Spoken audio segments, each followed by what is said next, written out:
بسم اللہ الرحمن الرحیم۔ السلام علیکم ناظرین، پروگرام پاکستان کی آواز کے ساتھ میں ہوں آپ کا میزبان احسن ضیاء۔ ناظرین، پاکستان کے اور امریکہ کے جو تعلقات ہیں اپنی ہسٹری میں سب سے زیادہ سرد مہری کا شکار ہے ان دنوں، اور اس کے ساتھ ساتھ یہ اپنی نچلی ترین سطح پر جا پہنچے ہیں۔ ایسا کیوں ہے؟ کیا پاکستان جو ہے کوئی نیا ٹوسٹ لے رہا ہے اور پاکستان ہسٹری میں یعنی آج پہلی دفعہ امریکہ کا ہاتھ چھوڑا اور اس کا رخ چین کی طرف جا رہا ہے؟ اس کے ساتھ ساتھ دنیا میں کیا ہو رہا ہے اور پاکستان میں کیا ہو رہا ہے؟ پاناما لیک سے جو نتائج نکلنے چاہیے تھے وہ کیوں نہیں نکلے؟ آج ان سارے موضوعات پر بات کریں گے۔ میرے ساتھ موجود ہیں ملک کے معروف دانشور، نقاد، اس کے علاوہ محقق اور تجزیہ کار اوریہ مقبول جان صاحب۔ ان سے بات کرتے ہیں۔ بہت شکریہ اوریہ صاحب، آپ نے ٹائم دیا۔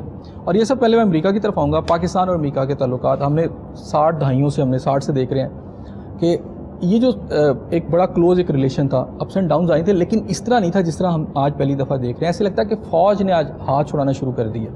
دیکھیں، ایک وقت ایسا بیچ میں آیا ہے کہ جس وقت افغان مجاہدین وہاں سے چلے گئے تھے تو آہستہ آہستہ امریکہ کا پوری عالمی دنیا جو تھی وہ یہاں سے نکلنا شروع ہو گئی تھی۔ جس دن آخری سپاہی روس کا وہاں سے نکلا ہے اس دن پوری کی پوری عالمی طاقتوں نے اپنے تمام دفاتر یہاں سے بند کر دیے تھے، جہاں تک کہ وہ دفاتر بھی بند ہو گئے تھے کہ جو امداد کے لیے کھولے گئے تھے۔ مطلب ہینڈی کیپ انٹرنیشنل بھی بند ہو گیا تھا اور ICRC انٹرنیشنل ریڈ کراس بھی بند ہو گیا تھا۔ ایسے لگتا تھا کہ جیسے بہت امن آ گیا تھا، ہم نے چلے جانا چاہیے، ہمارا معاملہ تو ہے ہی روس کے ساتھ لڑائی کے بعد۔ اس کے بعد سے ایک طویل عرصہ بڑی خاموشی کا ہے۔ آپ اندازہ کریں، ہماری کوئی اسلحہ کی خریداری نہیں تھی، اگرچہ کہ ہمارے بریگیڈیئر لیول کے آفسر جو تھے وہ پوسٹڈ تھے وہاں پر واشنگٹن DC کے اندر، اور مدتوں سے پوسٹڈ تھے، لیکن کوئی اسلحہ نہ خریدا جا رہا تھا نہ لیا جا رہا تھا۔ حالت یہ تھی کہ اب تو پھر امریکن آ جا رہے ہیں کہ بل کلنٹن کو ہم نے ریکویسٹ کی تھی بڑی مشکلوں سے کہ 5 منٹ کے لیے یہاں رک جاؤ پاکستان کے اندر، ان کو ملاقات کر لو، جب وہ انڈیا جا رہا تھا۔ اور آپ کو پتا ہے اس کو انڈیا کا کتنا لمبا ٹور تھا، اور وہ یہاں آ کے رکا تھا اور اس پاکستانی قوم کو خطاب کر کے گیا تھا ٹی وی سے۔ یہ مشرف پیریڈ کی بات ہے۔ میں نے اتنی ذلت اور رسوائی والا جو ہے زمان عالم تک، ایسے جیسے کوئی مطلب عالمی طاقت اس طرح کی ہے جس کے ہم باج گزار ہیں، تو وہ خطاب کر کے چلا ہماری روڈ پہ بھی ان کے ٹریفک قوانین لاگو ہو گئے تھے اس وقت۔ جی تو وہ وہاں سے پھر وہ چلا گیا تھا۔ لیکن اس کے بعد 9/11 ہو گیا، اور 9/11 کے بارے میں یہ ہے کہ وہ کشکول جو کہ کبھی ہمارے ہاتھ میں تھا، وہ کشکول جو امریکہ کے ہاتھ میں آ گیا اور ہم نے اس کو استعمال نہیں کیا۔ جنرل محمود وہاں پر ہیں، وہ کہتے ہیں کہ میں حیران تھا کہ یہاں سے مجھے بھیجا گیا تھا کہ آپ وہاں جا کے نیگوشیشن کریں، اور کیونکہ پاکستان کی فارن آفس فیل ہو گیا تھا، باقی فیل ہو گئے تھے، تو آپ کے جو کاؤنٹر پارٹ ہے جارج ٹیننٹ جو تھا اس وقت CIA کا، اس سے جا کے بات کریں۔ تو 3 دن ملاقاتیں ہوئی لیکن کچھ نہیں ہوا، کوئی گھاس ڈالنے کو تیار نہیں تھا۔ Well do it, well see it, وہ چیز۔ تو کہتے ہیں کہ میں نے واپس آنا تھا 11 ستمبر کو، 1 دن پہلے آ جانا تھا۔ تو مجھے پاکستانی کمیونٹی نے کہا کہ آپ نیو یارک آ جائیں، تو نیو یارک آ کے ہم 1-2 ہمارے ڈنر وغیرہ وہ اٹینڈ کر لیں۔ تو میں نے اپنی ٹکٹ جو کینسل کرائی اور نیو یارک چلا گیا، تو اس میں 9/11 ہو گیا۔ اب وہ کہتے ہیں کولن پاول جو کہ کسی بات نہیں سنتا تھا، وہ میرے کندھے پہ سر رکھ کے آنسوؤں سے رویا ہے کہ ہماری عزت صرف تمہارے ہاتھ میں ہے۔ اور اس میں جو لکھتے ہیں وہ سارے کے سارے، جو کتاب باب ووڈورڈز کی جو کتاب ہے، وہ کہتے ہیں کہ مشرف کے بارے میں ہم یہ سمجھتے تھے کہ پاکستان کو ہم نے اتنا ناراض کر لیا ہوا ہے کہ پاکستان جو ہے زیادہ سے زیادہ ہماری 7 میں سے 3 شرطیں مانے گا، باقی نہیں مان سکتا۔ لیکن ہماری حیرانی کی انتہا نہیں رہی کہ جب مشرف نے ہماری 7 کی 7 شرطیں مان لیں۔ ہم تو وہ لوگ تھے کہ جو ایسے انتظار کر رہے تھے جیسے پتہ نہیں کہ محبوبہ ہے ناراض، تو محبوبہ وہ اچانک راضی ہو گئی تو ہم تو پتہ نہیں کیا ہو جائے گا۔ تو مشرف صاحب نے ہمارے ساتھ زیادتی کی اس وقت، کہ جو مکمل طور پہ امریکہ کی جھولی میں ڈال دیا۔ ورنہ جس وقت آپ اندازہ کریں کہ اس وقت ٹرکی بھی تھا، ٹرکی کو انہوں نے $60 بلین کی امداد دی تھی کہ آپ یہ لینے کو تیار ہے۔ اس کے باوجود بھی اس نے اپنے وہ جو تھے نا اڈے وہ استعمال کرنے نہیں دیے، تو اس نے کہا تھا اگر ہم استعمال کرنے دیں گے کردوں کو تو مسئلہ ہو جائے گا۔ اس وقت ایران بھی تھا، اس وقت تاجکستان بھی تھا، اور بہت سارے ملک تھے۔ کسی ملک نے اس طرح کی جو خواہ اختیار نہیں کیا۔ اس کے بعد مشرف کا پیریڈ چلا ہے۔ مشرف کے پیریڈ میں ہم مکمل طور پہ جسے کہتے ہیں سرنڈرنگ پیریڈ تھا۔ اب مشرف پہ وہ ٹرسٹ نہیں کرنے، آخری دنوں میں وہ بالکل ٹرسٹ نہیں کرتے تھے کہ یہ بیسیکلی اپنی معاملات چلاتے، کیونکہ امریکہ پہ جب آپ امریکہ اس قابل ہی نہیں ہے کہ آپ ٹرسٹ کریں۔ آپ نے امریکہ کو وہاں پر راستہ دیا، 57,000 دفعہ جہاز اڑا ہے، 57,000 سارٹیز ہوئی ہیں پاکستان کی سرزمین سے، جو ہمارے مسلمان افغان بھائیوں کو انہوں نے بم برسائے ہیں، انہوں نے وہاں ان کو شہید کیا ہے۔ ٹھیک ہے. ان 57,000 سارٹیز کے بعد بھی اگر آپ نے ہماری دشمن شمالی اتحاد کی گورنمنٹ بنوانی تھی تو اس کا مطلب یہ تو ہمیں تو قربانی کا کوئی فائدہ نہ ہوا. اس شمالی اتحاد کی گورنمنٹ تک ہی رہتے تو سب ٹھیک تھا. اس کے بعد انہوں نے یہ کیا کہ وہاں پر انہوں نے ہندوستان کا انفلوئنس اسٹیبلش کرنا شروع کیا اور انڈیا کی انویسٹمنٹ وہاں شروع ہوئی. انڈیا کے سفارت خانے وہاں کھولنے شروع ہوئے. انڈیا کے قونصلیٹ جنرل کے آفس کو 10 سے 12 آفسز وہاں بن گئے.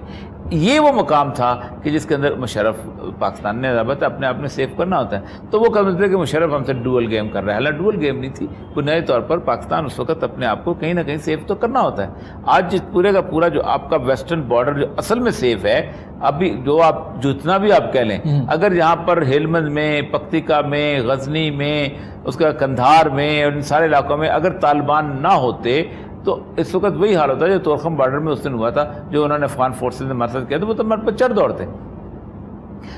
تو اس صورتحال کے اندر اب حالت یہ ہوئی ہے, آج سے 2 سال پہلے پاکستان نے قائل کر لیا تھا کہ انڈیا کا کوئی وہاں راستہ نہیں ہوگا, کوئی انفلوئنس نہیں ہوگا, اس لیے کہ پاکستان کا مسئلہ. اس وقت انڈین اخبار پڑھنے والے وہ کہتے ہیں کہ پاکستان اور انڈیا کو مل کے افغانستان میں ترقی کا کام کرنا چاہیے, یہ کرنا چاہیے. اب انڈین انفلوئنس اس لیے بڑا ہے کہ انڈین لابی کے پیچھے اسرائیل بہت شدید طریقے سے, اور اسرائیل جو ہے وہ it's a blue eyed boy of. اچھا, اس میں ایک اور ایک بھی اور بات بھی ہے, وہ یہ ہے کہ 4 جنریشن وارفیئر جو کہ ہمیں مڈل ایسٹ میں نظر آئی, ہمیں سیریا میں نظر آئی, ہمیں عراق میں نظر آئی. یعنی میں نے ایک بکس بھی کچھ گوروں کی پڑھی تو اس میں یہی تھا کہ ان کی اسٹریٹجی یہ ہے کہ مسلم ممالک کے اندر ایسے گروپس پیدا کیے جائیں, انتہا پسند ہوں, وہ ریاست سے لڑے, ریاست ان سے لڑے, الٹیمیٹلی یہ کلیپس کر جائیں. اور ہم نے باقی ممالک میں پاکستان کے ساتھ بھی امریکنز نے وہی 4 جنریشن وارفیئر کی گیم لڑی, ڈبل گیم کی. انہوں نے TTP کو یہاں کھڑا کیا, وہ تیار ہوئی افغانستان کے اندر, چھتری امریکہ کی تھی اور اس کے نیچے بھارت کی سپورٹ تھی اور اسرائیل کی جو سپورٹ تھی جو ہمیں آج نظر آتی, وہیں یہ کونسلیٹ سارا کچھ ہوا. اور وہ جو دھماکے 11 سال یہ 9/11 کے بعد جو ہمارے ہوئے, اس میں ہمارے GHQ پہ بھی حملے کیے گئے, اور یہ ہمیں نظر بھی آ رہے تھے لیکن ہم اس پہ خاموش رہے. لیکن اب شاید فوج نے فیصلہ کر لیا کہ اب یہ جو ضربے اس کے بعد کہ ہم اس سارے انفلوئنس کو بھی باہر نکالیں گے. دیکھیں, جہاں تک تو 4 جنریشن وار کی تھیوری کا تعلق ہے تو میں اس بننے کو بائی کرنے کو تیار نہیں ہوں قطعاً. اس کی بنیادی وجہ یہ ہے کہ یہ پہلی دفعہ نہیں ہوا دنیا کے ملکوں کے اندر. جنوبی امریکہ جس کو لیٹن امریکہ کہتے ہیں, اس لیٹن امریکہ میں حکومتیں ایسی بنا دی گئیں وہاں پر کہ عوام کے جذبات کے خلاف وہ زندگی گزار رہی تھی, عوام کے جذبات کے خلاف معاملے کو انفلوئنس کرتی تھی. اسکول آف امریکہ کھولا گیا, چلی سے, نکراگوا سے, ہونڈراس سے, برازیل سے, ان لوگوں سے, ان جگہوں سے فوجیوں کو ٹرین کر کے وہاں بھیجا گیا اور وہاں فوجی انقلاب لایا گیا. آلندے کی جگہ پینوشے آیا. ٹھیک, پینوشے جو تھا وہ وہاں سے سیکھ کے آیا تھا اور فوج کا سربراہ تھا, اور وہ کہتا تھا کہ یہاں امن قائم کرنا تھا, یہ گوریلا ذہن کو مار دیں گے ہم. امریکن پالیسی تھی اور نیچے سے وہ لڑایا جا رہا تھا کہ یہ کانٹراس گوریلا, یہ رشینز ہیں, یہ فلانے ہیں, نکراگوا کے صدر کو مار دیا, پتہ نہیں کیا کیا کچھ کر دیا. 20 سال انہوں نے یہی جنگ لڑی. 40 ہزار جو ہیں ان کے اپنا قتل ہو گئے, 2 lakh 1.5 lakh missing person who گئے. آج بھی مسنگ پرسن چل رہے ہیں جو ہمارے ہاں فیشن بنا. ٹھیک ہے, جس دن انہوں نے ایک ہاتھ باندھے, انہوں نے کہا اللہ کے نام سے ہمارے ملک سے نکل جاؤ, ہم تمہاری جنگ نہیں لڑتے. آج برازیل وہ اکانومی ہے کہ جو امریکہ کو شیڈو کرتی ہے, کہتے ہیں 2025 میں امریکہ کو شیڈو کر جائے گی. آج چلی میں امن ہے, آج نکراگوا میں امن ہے, ہونڈراس میں امن ہے. ہمارے مقابلے پہ اگر آپ یہ سمجھتے ہیں کہ پاکستان کے اندر اگر آپ ایک فورسز سے امن قائم کر سکتے ہیں تو اتنا بڑا خواب ہے کہ اس میڈیا میں نظر آتا ہے. اچھا, اس میں ایک آرمی چیف آپ کہتے ہیں کہ آپ اس یعنی اس تحریک کو آپ بائی نہیں کرتے یا آپ سے ایگری نہیں کرتے, لیکن آرمی چیف کا بھی 2 دن پہلے جو بیان آیا جس میں انہوں نے یہ کہا کہ پراکسی وار نہ ہم اپنے ملک میں لڑنے دیں گے نہ کسی کے ملک میں لڑیں گے, اور جنگوں کی جو ہے لڑنے کا سٹائل بدل چکا ہے. اس بات کو انہوں نے ریپیٹ بھی کیا اور 4 جنریشن وارفیئر کی بات بھی کی. دیکھیں, یہ ان کا بیان جو ہے نا, یہ ہماری کنزمپشن کے لیے ہے. جس وقت ملا اختر منصور کو لے کے پاکستان کی آرمی جو تھی یہ بوربن میں چلے گئی تھی تو یہ کیا کر رہی تھی؟ بہت اچھا کر رہی تھی. اس لیے اچھا کر رہی تھی کہ اس کو پتہ تھا کہ یہ ہماری سرحد جو ہے محفوظ اس سے ہوتی ہے. اس پہ تو کسی نے کہا کہ یہ جو فکرہ آتا ہے کہ گڈ اینڈ بیڈ کا طالبان کا فرق, ہمیشہ دنیا میں ہر جگہ گڈ اینڈ بیڈ ہوتے ہیں. اب میں یہاں کی بات کرتا ہوں, یہاں طالبان کو پیسے کہاں سے ملتے ہیں؟ انڈیا سے ملتے ہیں, مان لیا, یقیناً ملتے ہوں گے. افغانستان سے ہی آ رہے ہیں نا سارا کچھ. امریکہ سپورٹ کر, مین پاور کہاں سے آتی ہے؟ انڈیا اپنی بھیجتا ہے, افغانستان بھیجتا ہے, امریکہ وہاں سے اپنے میرینز بھیجتا ہے. یہاں سے آتی ہے. یہاں سے کیوں آتی ہے؟ یہاں سے اس لیے آتی ہے کہ وہ ایک آرگومنٹ دیتے ہیں آپ کے تمام نوجوانوں کو کہ ہمیں کہا گیا کہ روس سے لڑو کیونکہ روس کافر ہے, ٹھیک. پھر کہا گیا نجیب اللہ سے بھی لڑو, کافر کا ساتھی کافر ہے. پھر کہا گیا تم امریکہ سے لڑو کیونکہ افغانستان ہے, میں آ گیا, ہم لڑے. پھر کہا گیا حامد کرزئی سے بھی لڑو کیونکہ کافر کا ساتھی کافر ہے. وہ کہتے ہیں کہ یہ منطق پاکستان پہ کیوں اپلائی نہیں ہوتی؟ آپ مختلف ہیں, اس لیے وہ جو لڑتا ہے نا پنواکل سے چلتا ہے, جو ڈیرہ بگٹی سے چلتا ہے, وہ جو بہاولپور سے چلتا ہے, وہ جو لاہور کے گڑی شاہ سے چلتا ہے, وہ بندہ اس لیے وہاں جاتا ہے کہ وہاں وہ امریکہ سے لڑنے جا رہا ہے, پاکستان سے لڑنے نہیں جا رہا ہوتا. اور کہتا ہے, وہ سمجھتا ہے کہ یہ لوگ اس کی پالیسی پہ چلتے ہیں. اب وہاں کیا ہے؟ وہاں پر یہ ہے کہ وہاں دو طرح کے لوگ ہیں, 48 گروپ سے, اب تو پتہ نہیں کتنے. اچھا, میں آپ کی طرف دوبارہ بھی آتا ہوں, مجھے یہاں بریک لینی ہے. ناظرین, ہماری باتوں کا سلسلہ اوریہ صاحب کے ساتھ جاری ہے, یہاں بریک لے لیتے ہیں. لیکن جب میں بریک کے بعد واپس آؤں گا تو اوریہ صاحب کے سامنے یہ سوال رکھوں گا کہ دو طرح کے طالبان, اس میں ایک ٹی ٹی پی ہے جو کہ پاکستان کے خلاف لڑتی رہی, پاکستان کے فوج, پاکستان کے جو ریاستی ادارے ہیں ان کے خلاف اس نے پچھلے 10-12 سال میں خاصی وار لڑی ہے. لیکن اس کے ساتھ ساتھ ایک گروپ وہ ہے جو افغانستان میں امریکہ کے خلاف لڑا ہے, جسے حقانی گروپ وغیرہ ہے. تو ایک پرسیپشن یہ بھی ہے کہ پاکستان کے جو ادارے ہیں وہ حقانی گروپ کو تو سپورٹ کرتے ہیں کیونکہ انہوں نے ایک پتھر بھی نہیں مارا, لیکن ٹی ٹی پی بنیادی طور پر یہ وہ دہشت گرد جماعت ہے جس نے پاکستان کے فوج کو چونکہ نقصان پہنچایا, اور اس کی سرپرست جو ہے خود امریکہ کی چھتری کے نیچے بھارت اور اسرائیل ہے. اس پر مزید بات کرتے ہیں, لیکن ایک بریک بعد ہمارے ساتھ ہے.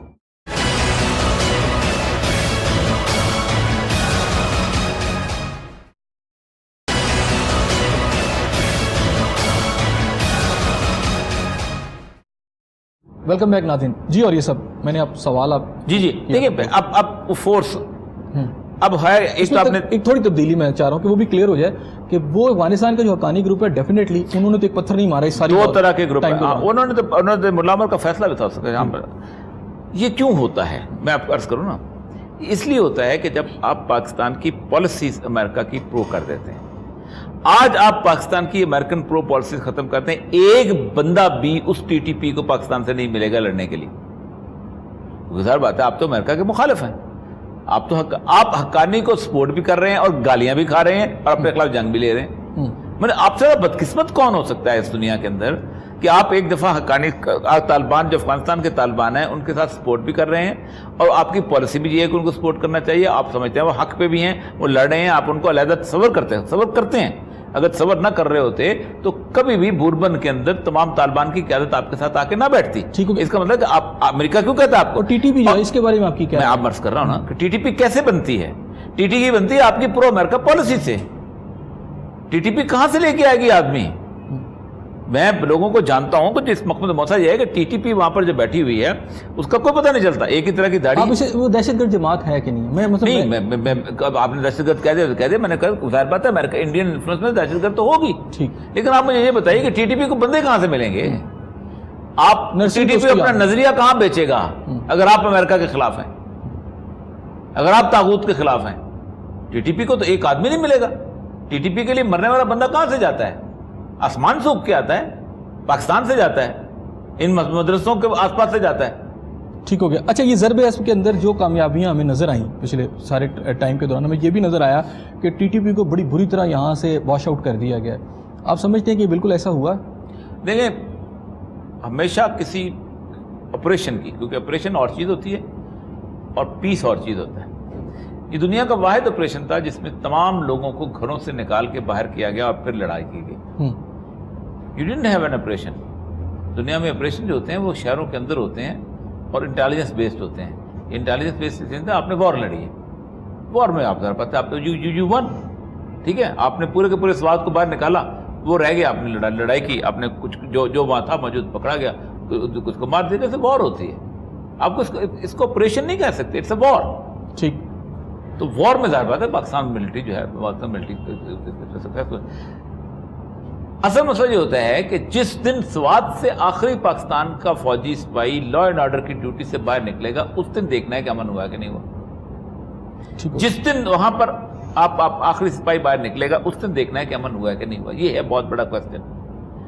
آپ 3 سال ہو گئے ہیں نا آپ کو ضرب عضب کرتے ہوئے, ٹھیک.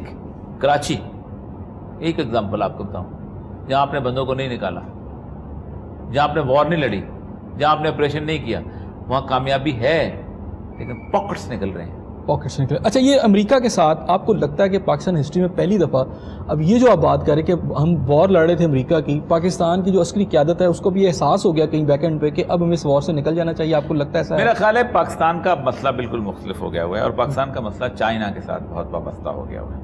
اس کی ایک وجہ یہ ہے کہ اس وقت طالبان کو آپ سے زیادہ چین جو ہے حمایت کرتا ہے.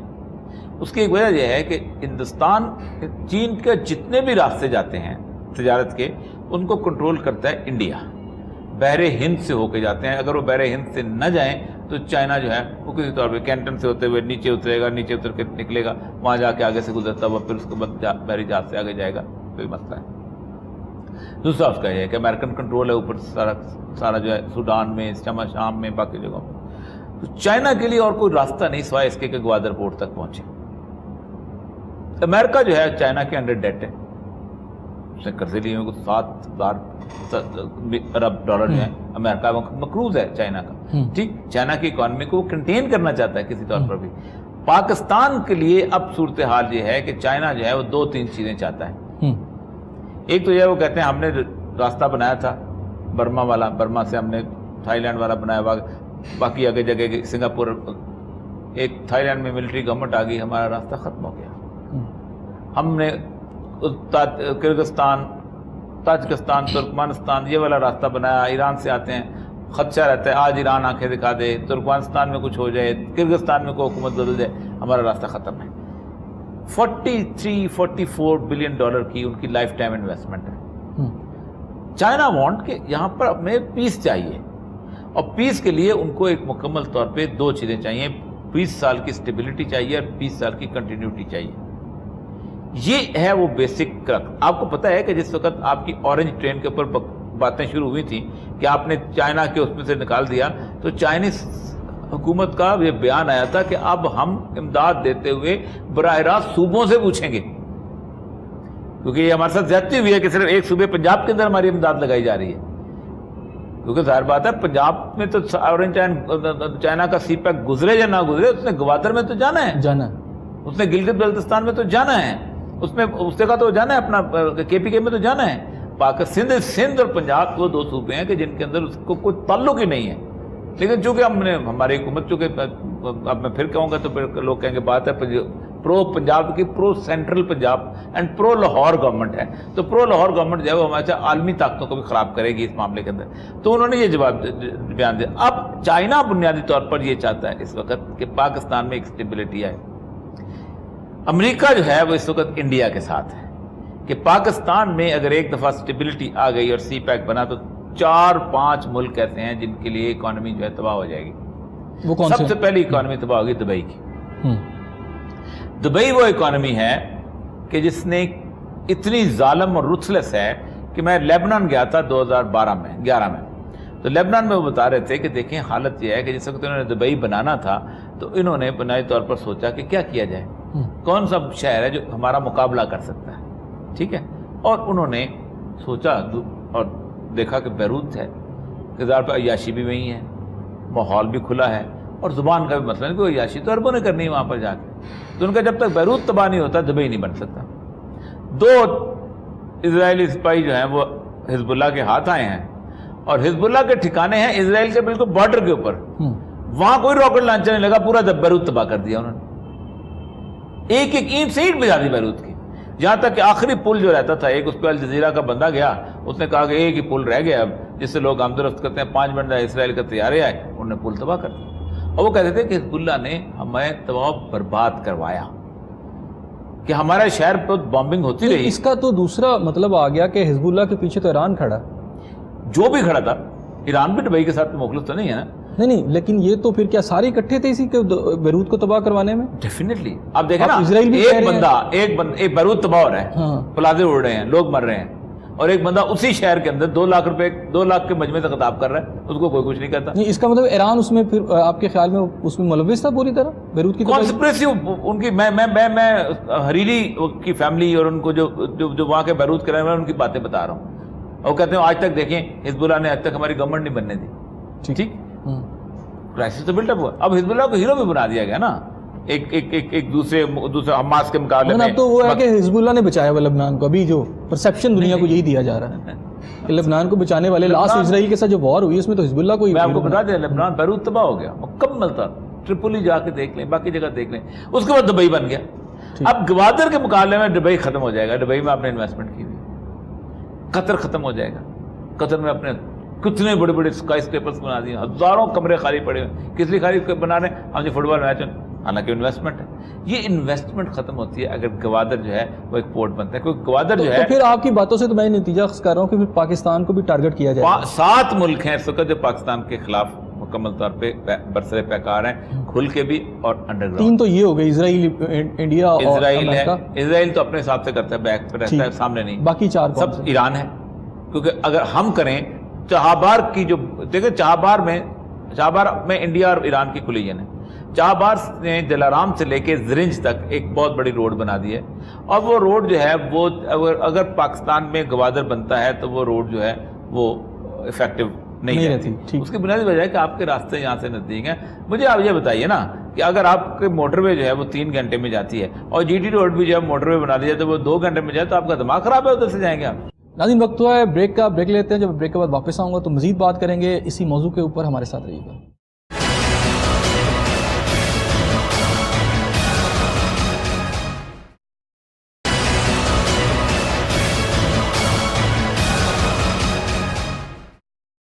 ناظرین آپ کو پروگرام میں ایک دفعہ پھر خوش آمدید کہتے ہیں. اچھا میں تھوڑا سا چاہوں گا ذرا یہ داعش کے فنومینن کی طرف بھی آئے ہیں. یہ جو کیا ہے جی, داعش ایک پرسیپشن ہے اور بڑا اسٹرانگ پرسیپشن ہے, اور میرا خیال ہے میں بھی اس پہ تھوڑا سا میری بھی رائے کچھ اسی طرح کی ہے کہ یہ جو داعش ہے اس کو بنیادی طور پر خود امریکنز نے اور خود اسرائیل نے پیچھے بن کے بنایا, اور اس کا بنیادی مقصد یہ ہے کہ مسلم ممالک کو اندر سے ادھیڑتے چلے جانا, اور اس کا اینڈ یہ ہوگا کہ پھر اسرائیل کا جو فوجی قبضہ ہے اور امریکی قبضہ ان ممالک پہ آسانی سے ہو جائے گا. میں ماننے کو اس لیے تیار نہیں ہوں, غلط ہو سکتا ہے, سپورٹ مل سکتی ہوگی, لیکن آپ مجھے یہ بتائیے کہ سب سے پہلا حملہ جو تھا مسلمان ممالک کی انٹیگریٹی اسٹیبلٹی پہ عرب علاقے کے اندر کس نے کیا تھا؟ امریکہ نے. صدام کے ہوتے ہوئے کوئی سوچ نہیں سکتا تھا کہ صدام جو ہے وہ اسرائیل جو ہے صدام کے علاقے میں آ سکے. صدام 1948 کے اندر لڑنے گیا تھا, آپ کو یاد ہوگا. ٹھیک, صدام کے مقابلے میں ساتھ کس نے دیا؟ امریکہ کا. ایران نے مختصر کو بلایا, ساتھ دیا. حزب اللہ نے, ان سارے لوگوں نے ساتھ دیا امریکہ کا کہ جو صدام کو اتارنا چاہتے تھے. ایون سعودی عرب نے ساتھ دیا. عرب ممالک نے صدام کے خلاف امریکہ کا ساتھ دیا. جب وہ اتر گیا تو پھر آپ نے ایک ایسی گورنمنٹ بنائی کہ جو کہ نان ریپرزینٹیٹو تھی وہاں کی, اور آپ نے ایک جو سنی ٹرائنگل تھی جس میں فلوجہ تھا یہ وہ, اس میں ہر بندے کو القاعدہ کہہ کے مارنا شروع کر دی. اس کی ریٹیلیشن میں مصعب زرقاوی نکلا, آپ کو یاد ہوگا. اب مصعب زرقاوی کو مارا. اس کے بعد ایک تنظیم نکلی جس کا سربراہ تھا عمر البغدادی. اچھا, اسے کہتے ہیں کہ وہ خود بھی جیوز تھا, اور یعنی کہ یہ جو اس کے ابتدائی لوگ ہیں اس کو سوئٹزرلینڈ کے اندر تیار کیا گیا تھا. ٹریننگ فوجی کو, ٹریننگ جہاں امریکن فوجی کمانڈرز نے دی ساری. ہو سکتا ہے مجھے قطعاً کیونکہ داعش کے بارے میں پتہ نہیں, لیکن ابو بکر بغدادی تو سید النسل آدمی ہے. نہیں, اس کو کہتا تھا, اس کا کلیم یہی تھا, لیکن اس کے بیہائنڈ جو بہت ساری سٹوری سوشل میڈیا پہ بھی چلی کہ اس کی ماں جو سوشل میڈیا پہ چھوڑ, اس کا باپ شیخ عبد القادر جیلانی کی اولاد میں سے ہے. اس کے باپ کی ماں پیلی چلتی تھی, اس کے اوپر چلتے سارے کے سارے اسلامیات کا. ہمارے سوشل میڈیا کی تھیوری تو بڑی عجیب و غریب قسم کا. پکچرز بھی آئی تھی نا, اس پینٹ شرٹ میں تھا, اور جو اس کی پہلے کی جو پکچرز ہیں, آپ کو پتا ہے کہ اسامہ بن لادن کی پکچرز آتی ہیں امریکہ سے. اسامہ بن لادن جو 1 گھنٹے کے لیے بھی امریکہ نہیں گیا زندگی میں, 1 گھنٹے کے لیے بھی امریکہ نہیں گیا. He remained in Saudi Arabia and Sudan and Pakistan اور افغانستان. اچھا, یہ جو خلافت کا پرسیپشن ہے, میں نے ڈیفینیٹلی وہاں زیادتی نرسری بھی ہوگی. داعش کے فنامنا کو ہم کلیئر کر لیتے ہیں. داعش کا فنامنا ایک ریٹیلیٹری فنامنا ہے, اس کو ہم سپورٹ نہیں کر سکتے. نہیں, ریٹیلیشن کو کہیں یہ تو نہیں کہ انہوں نے کیش ان کیا ہے امریکنز نے. کریں گے, کیوں نہیں کریں گے؟ تو ریٹیلیشن کس نے بنائی؟ دیکھا نا, صدام کے زمانے میں تو ریٹیلیشن نہیں ہوئی تھی نا. آپ آج صدام کو جا کے دیکھ لیں, صدام سے بہتر کوئی دور تھا اس دور کے مقابلے میں؟ کہتے ہیں نا اسٹیبلٹی تھی, ملک ٹھیک تھا, سب کچھ تھا, ہر چیز تھی. اسرائیل کے مقابلے میں آنکھیں دکھاتا, تمام اسرائیل کے مقابلے میں جتنے بھی حماس و غزہ کے جو لوگ لڑتے تھے حماس والے سے, ان کو سپورٹ کرتا تھا, ان کو اسکالرشپ دیتا تھا, ان کی فیملیز کو اسکالرشپ دیتا تھا. ٹھیک, آپ نے شیعہ سنی جنگ کس نے شروع کروائی؟ امریکہ جب داخل ہوا تو امریکہ کو دیکھیں, جہاد کا فتویٰ کس نے ختم کیا؟ سیستانی نے ختم کیا نا, میں نے تو نہیں ختم کیا. امریکہ آپ کے گھر میں گھس گیا ہے, آیا ہے, آپ نے کہا کہ جہاد نہیں ہے. کیوں جہاد نہیں ہے؟ اس لیے کہ امریکہ جو ہے آپ کے ایک مخالف مسلک کو مار رہا ہے. اس کے مقابلے میں نکلے اب تو شیعہ سنی لڑیں گے, یہ آپ کو لگتا ہے؟ اور لڑیں گے, اور بہت لڑیں گے. اس لیے کہ ان دونوں نے انہوں نے شیعہ سنی نہیں ہے بیسیکلی, یہ ایران اور سعودی عرب ہے, اور یہ شیعہ سنی کے نام پہ لڑوا رہے ہیں. اور پاکستان میں بھی یہ پراکسی وار آئے گی؟ پاکستان میں پراکسی آ چکی ہے. افغانستان سے انہوں نے بھرتی کیے زینبیون کے نام سے, اور وہ جا کے لڑ رہے ہیں شام میں, اور اس میں پاکستان سے پارا چار سے بھرتی کیے فاطمیون کے نام پہ, وہ وہاں جا کے لڑ رہے ہیں. پاکستان سے القاعدہ کے بندے بھرتی کیے وزیرستان سے جا کے سارے کے سارے شام میں جا کے لڑ رہے ہیں. سنی بھی جا رہے ہیں, شیعہ بھی جا رہے ہیں, اور جنگ ایران افغان اور سعودی عرب کے نام شیعہ سنی کا ہے. یہ بھی تو کہا جاتا ہے نا کہ اس سے پہلے عرب جو ہوں گے وہ یعنی عربوں کے پاس یہ علاقہ نہیں رہے گا. ایون سعودی عرب کا جو نقشہ کھینچا گیا وہ یہی ہے کہ مکہ اور مدینہ رہ جائیں گے, جس میں آپ کی دجال کے بارے میں, یہ بہت لیٹ کی بات. اچھا, اس میں ہمیں داعش کے بارے میں بھی یہ پتہ چلتا ہے, داعش بھی کہتی ہے کہ ہم عربوں کے علاقوں کو, پچھلے دنوں یمن سے بھی ایسی تھی کہ سعودی عرب کے اوپر اٹیک کیا جائے. نہیں, یہ خبریں ان لوگوں, دجال تو دیکھیں, دجال کی جو علامات بالکل اور ہیں. دجال اس وقت جب امام مہدی آ چکے ہوں گے تو اس کے وقت نکلے گا, اور دجال جو ہے وہ اصفہان سے نکلے گا, اور اس کے ساتھ 70,000 یہودی. یہودیہ کا علاقہ جو ایران کے اندر ہے, ایران میں اس وقت قریب 2.5 لاکھ یہودی ہے. 70,000 یہودی اصفہان کے اس کا ساتھ ہوں گے, اور وہ اس وقت نکلے گا جب اس کو شکست ہو رہی ہوگی, تو پھر وہ اپنے آپ کو ظاہر کرے گا دجال جو ہے, کیونکہ اس وقت, اور پھر وہ حضرت عیسیٰ اتریں گے, اور تیسرا جو ہے ان کو کہیں گے نمک کی طرح پگھل جائے گا, وہ بالکل اور کیفیت ہے. اچھا, اس میں پاکستان جو چلا گیا, میں یہ سب جاننا چاہ رہا ہوں کہ پاکستان ایک رول, ہمارے آرمی چیف کی بھی بیان آتا ہے کہ ہم سعودی عرب کو پروٹیکٹ کریں گے, اور اس حد تک ہے کہ پاکستان کا رول سعودی عرب کے نہیں ہے. پاکستان کا رول جہاد ہند میں ہے. جہاد ہند کے اوپر 18 حدیثیں ہیں رسول اللہ صلی اللہ علیہ وسلم کی, اور اس میں حدیث میں یہ ہے کہ حضرت ابو ہریرہ کی جو حدیث سب سے امپورٹنٹ حدیث ہے, اور اس کے بعد حذیفہ بن یمان کی حدیث ہے کہ آپ نے فرمایا کہ کون ہے جو میرے ساتھ وعدہ کرے کہ وہ جہاد ہند میں حصہ لے گا, یعنی بیعت لی ایک قسم کی. تو آپ نے فرمایا کہ ہم نے کہا کہ ہم نے وعدہ کرتے ہیں کہ جہاد ہند میں حصہ لیں گے. تو میں نے کہا کہ میں تن من دھن سے اپنے جاؤں گا, کیونکہ 2 لشکروں کی بشارت رسول اللہ نے دی ہے جنت کی, ایک وہ کہ جو حضرت عیسیٰ کے ساتھ آئے گا, اور دوسرا وہ جو جہاد ہند میں حصہ لے گا. اور پھر آپ نے فرمایا کہ جہاد ہند میں جب یہ حصہ لے رہا ہوگا, جب ہند کے بادشاہوں کو زنجیروں میں جکڑ کے لائیں گے, تو اپنے درمیان عیسیٰ ابن مریم کو پائیں گے. اس کا مطلب وہ ٹائم لائن اور ہے. ہم جس وقت لڑیں گے نا, ہم جس وقت, اور اس کے اندر تو پوری دنیا میں یعنی آپ خود سوچیں نا کہ جہاں جب جہاد ہند میں لڑائی ہوگی تو جو خلیفۃ المسلمین وہاں پر شام میں بیٹھا ہوگا, وہ وہاں یہاں سے لڑنے کے لیے اپنی فوجیں بھیجے گا یہاں پر. تو ابھی تو وہاں خلافت کا, ابھی تو وہاں لوٹ مار مچی ہوئی ہے, ابھی تو داعش ہے, تو فلانا ہے, تو فلانا ہے. اب دیکھا نا کتنے لوگ ہیں جو لڑ رہے ہیں وہاں. حسان ابود کی وہاں پارٹی لڑ رہی ہے, حرکت الاسلام لڑ رہی ہے, اس کے بعد جیش الاسلام لڑ رہی ہے, اس کے بعد وہاں حزب اللہ ہے, اس کے بعد وہاں داعش ہے, اس کے بعد وہ جو جبہت النصرہ ہے. اتنی طوفان مچا ہوا ہے بہت زیادہ وہاں پر.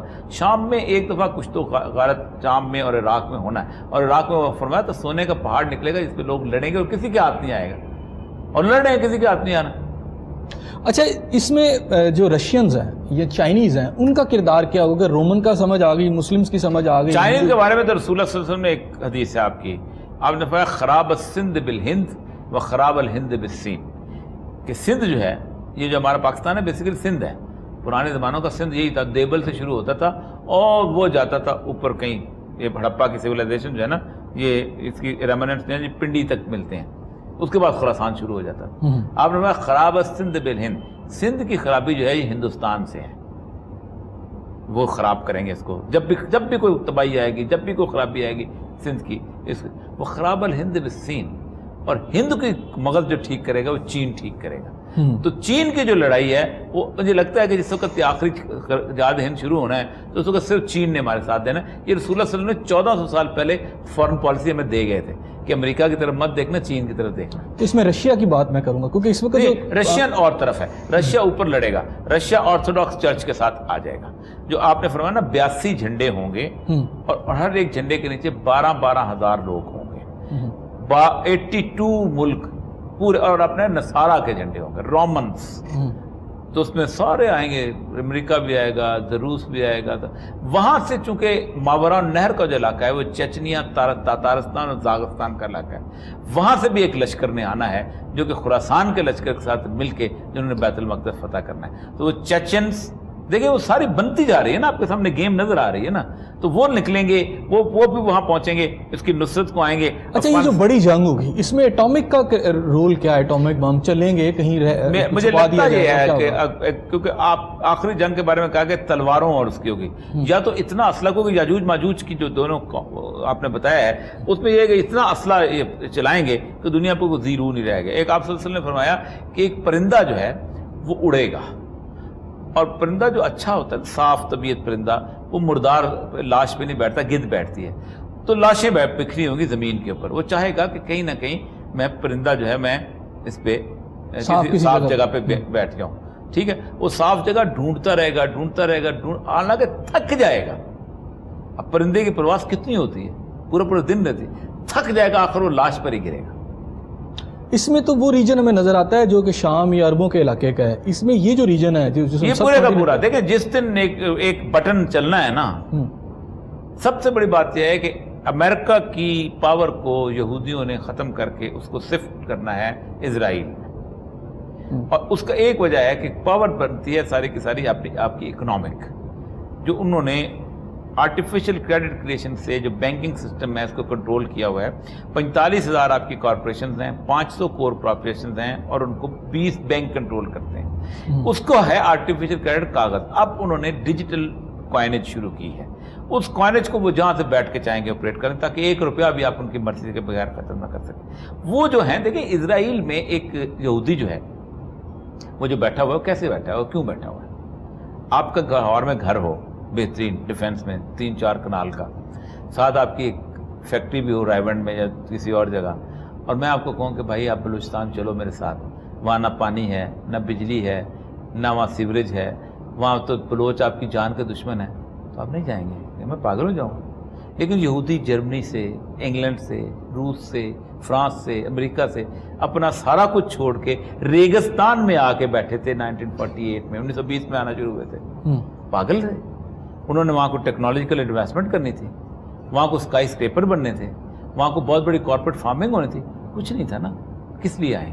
وہ آپ سے اور مجھ سے لڑنے کے لیے آئے ہوئے. گریٹر اسرائیل اپنا بنانے. ان کو پتہ ہے ہم نے لڑنا ہے, ان کو اپنے پیغمبر کی پیشگوئی پر یقین ہے, ان کو اپنے تمام تر لوگوں پر یقین ہے کہ ہم نے لڑنا آنا. کہ پیغمبر کی پیشگوئی نہیں ہے جو انہوں نے ان کا ہے. پیغمبر کی پیشگوئی جو ہے وہ مسیحا کے بارے میں کہ جو جس نے آنا تھا, جو سید الانبیاء کی صورت میں آ گئے تھے, اس کی انٹرپریشن غلط کی ہے انہوں نے. وہ آخر میں کہتے ہیں جو ہماری بہت بڑی سلطنت جو آئے گی, لیکن ہمیں یقین نہیں ہے. حالانکہ ہمارا قرآن کہتا ہے والذی ارسل رسولہ بالہدی, ہم نے تمہارے درمیان ایک رسول بھیجا ہدایت کے ساتھ, ہدایت دے کے کہ یہ ہدایت دو تم, بالہدی ویظہرہ علی الدین کلہ, تاکہ اس دین کو غالب کرے پوری دنیا کے ادیان پر. وکفیٰ باللہ شہیدا, اللہ اس پر گواہ ہے. ہم اللہ کی گواہی کو نہیں مانتے. ہم کہتے ہیں ہمارا آج بھی یہاں پر ایسے کالم نگار موجود ہے جو کہتے ہیں اسرائیل سے ہماری دشمنی کیا ہے. ٹھیک ہو گیا. اور یہ سب بہت شکریہ میرے پروگرام میں تشریف لائے. ناظرین, آپ نے اوریہ مقبول جان صاحب کی باتیں سنی. پروگرام چونکہ وقت جو ہمارا جو ہے وہ ختم ہو چکا ہے, باتیں تو ہم بہت ساری اور بھی کرنا چاہتے تھے, لیکن ان کی اسی بات پر میں پروگرام ختم کرتا ہوں جو انہوں نے کہا کہ پاکستان کی فوج کو اب اکراس دی بورڈ جو ہے ایک ایسا ایکشن لینا ہوگا جس سے پاکستان کے اندر امن قائم ہو. اس دعا کے ساتھ کہ اللہ تعالیٰ آپ کو اپنی رحمتوں کے سائے میں رکھے. اپنے میزبان احسن ضیاء کو اجازت دیجیے. اللہ حافظ.